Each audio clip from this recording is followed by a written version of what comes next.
Hi everyone, welcome back. In this video, we will be looking at symbiotic relationships. Symbiosis refers to the living together of two or more species of organisms. A symbiotic relationship may benefit one or both members, or it can be beneficial to one but harmful to another. Mutualism, a symbiotic relation where both organisms benefit. There's commensalism, a relationship where one organism benefits without harming or affecting the other organism. There's parasitism, that's where parasitic organisms benefit while causing harm to their host. There's composite organisms that are made up of fungi that grow symbiotically with algae or cyanobacteria. Ruminants, an even-toed mammal that chews the cud, regurgitated. Hold on a second. Regurgitate. Yeah. This means to bring up the food that's already chewed, like almost like vomits. From its rumain. Example: cattle, sheep, antelopes, deer, giraffe, and their relatives. There's mycorrhiza.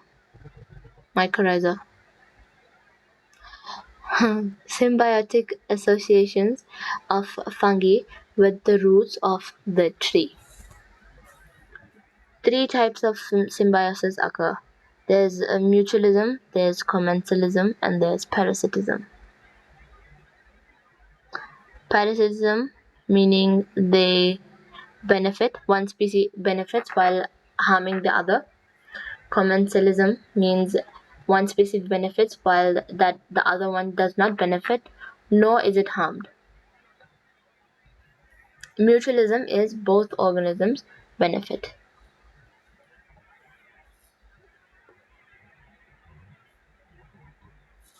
Here we have lichens. Algae needs a moist environment to survive and cannot live on dry land. They can, however, form a mutualistic relation with the fungus, and this is called lichen. Lichen. The fungus provides the alga protection from the environment. Fungi, however, cannot produce their food by themselves. They in turn obtain nutrients from algae that can produce food by photosynthesis. In this way, both algae and fungus benefit. English.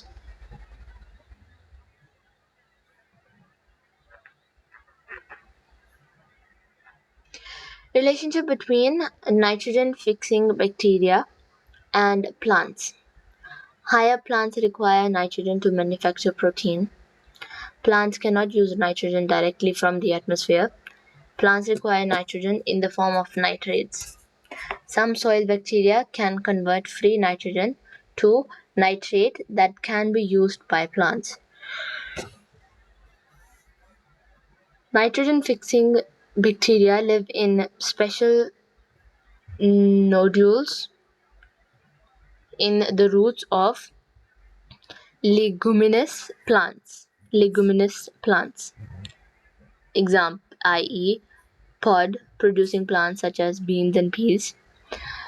They produce nitrate for the plant while the plant provides the bacterium with a place to live, carbohydrates, and water. Both the plants and the bacteria benefit in this relationship. Grapes.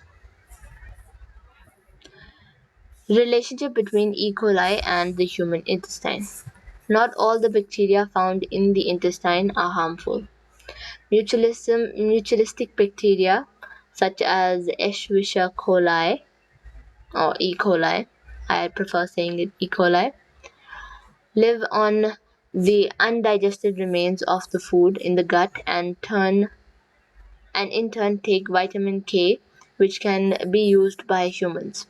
Vitamin K plays important role in blood clotting. Both humans and the bacteria benefit from this relationship. These things are in our intestines. Mutualistic bacteria are also found in digestive tracts of ruminants and termites, where they are responsible for the digestion of cellulose into simple sugars.